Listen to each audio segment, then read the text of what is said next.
Hello crafty friends! Today I am going to be taking on layered stamping using some of my favourite layered stamps from Altenew and stamping onto Kraft cardstock, which I personally love the look of. So to help me with this, I've gone ahead and cut down a piece of Neenah Desert Storm cardstock. This is the 80 pounds version, and I've cut this down to be the same size as a card front, so 4¼ by 5½ inches. I will trim this down before I'm finished, but I'm going to start with this side and then and then trim down later. So the first thing I've done is I've grabbed this branch and I've inked it up with some white Simon Says stamp ink.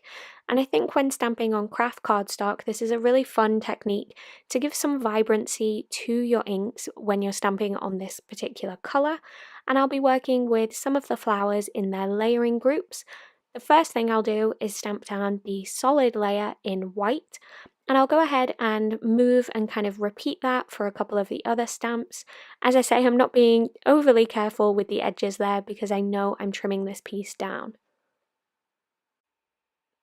So once I'm happy with that first layer of stamping, I'll go ahead and take that same branch stamp set and I'll line that up just slightly offset of my white background stamping, and I just think this gives another fun look to this piece, and it allows you to get multiple kind of shades where you've got that ink touching the cardstock directly, you have it layered over the white, and then you also have some of that white poking around the outside.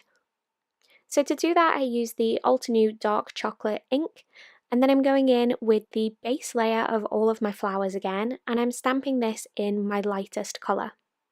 So when working with layering stamp sets, as a general rule, you start with your largest and lightest and work your way to the smallest and darkest. I'll be using 3 inks from Altenew. I'll be using Frosty Pink, Cotton Candy and Coral Berry for this stamping. And I'll just go ahead and load each of these up and then add those layers, and for the final layer, because it's such a tiny stamp, I just moved to using an acrylic block as it was a little bit easier. You could of course use an acrylic block for each of these, and if you're concerned at all about how to line these stamps up, Altenew have wonderful layering guides available either in the packaging with the stamp set or on their website. These ones, because they are so small, were really easy to line up and I didn't have any problems at all. So next, moving on to my thanks sentiment. This is a die, I believe, from My Favourite Things. I'll have links to everything in the description below. And I ran this through my die cut machine 4 times so I could create a stacked sentiment.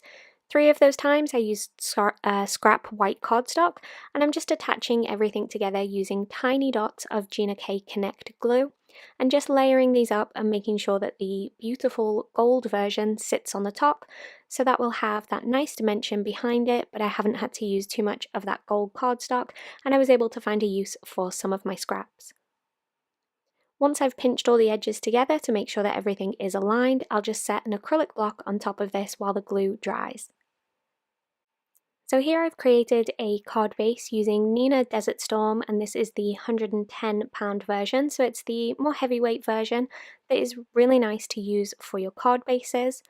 And then I've layered a piece of that gold. This is the same gold cardstock from Love from Lizzie that I used for my die cut sentiment piece, and you can see that that is cut to be just ever so slightly smaller, so it's 1/4 inch smaller on each dimension. And then I've trimmed down our stamping piece to be again another 1/4 inch smaller, so we've got that nice kind of variation of the layers. Finally, I'll go ahead and add some more of that Gina Connect glue onto the back of this die cut sentiment and then add it to the front of this card, and that is this card finished. I think thank you cards and thanks cards are really good to have on hand for those kind of unexpected moments when you want to thank someone, or certainly for this time of year when you have probably received an awful lot of Christmas presents and you may need to send out some thank you cards. So thanks for joining me today. I hope you've enjoyed this video. If you have, let me and YouTube know by hitting the thumbs up button. And if you're new here, I'd love to have you subscribed. I upload new videos on Tuesdays and Wednesdays. You can find me across social media by searching Crafty Not Shifty. That's all from me today. I hope to see you again soon. Bye for now.